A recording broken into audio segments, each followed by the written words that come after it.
On Money Matters today, we're talking with John Goplin. He's the archivist at Watkins, and you may be wondering, what is the Watkins guy doing here at Winona National Bank? Well, first of all, John, welcome. Thank you very much. I'm glad to be here.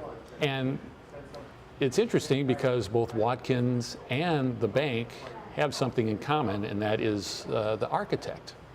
Yes, George Mayer was the architect for both Watkins Administration Building and the Winona National Bank. He was a very well-known and well-respected architect out of Chicago, Illinois.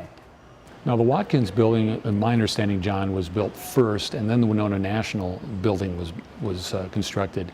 Do we know if the work on the Watkins Administration building had anything to do with Mayer getting the contract to construct the Winona National Bank building?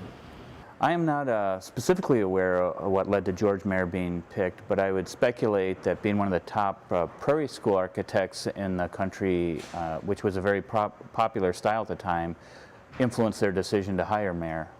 There was one architectural detail that Mayer really liked to use, and that was an arch, but the bank is very angular, and I'm not seeing any arches in the bank at all. Am I missing something?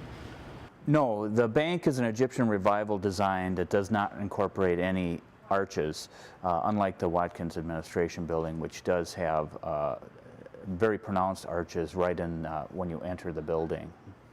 Now, while both of these beautiful buildings were built by the same architect, they are very different by outward appearance, but there are also some similarities as well. Can you explain those to us, John? The Winona National Bank and Watkins Administration Building did share some similarities, even though their structural designs are quite different. The greatest similarity was the office furnishings. Mayer designed the furniture for both buildings and also for Rockledge, the summer home of E.L. and Grace King, all of which were the same basic design. Another similarity was the use of the alpine green marble that can be found throughout both buildings. And although the buildings do contain Tiffany windows, they are of different designs. Another similarity is the use of the motif rhythm theory that Mayer was well known for. In the case of the bank, you will find lion heads and lotus flowers and lilies throughout the building, where in the Watkins Administration Building, the letter W for Watkins and the lion heads can be found throughout the building.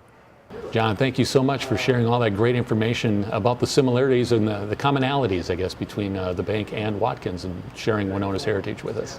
Well, thank you for having me, and I've really enjoyed this segment.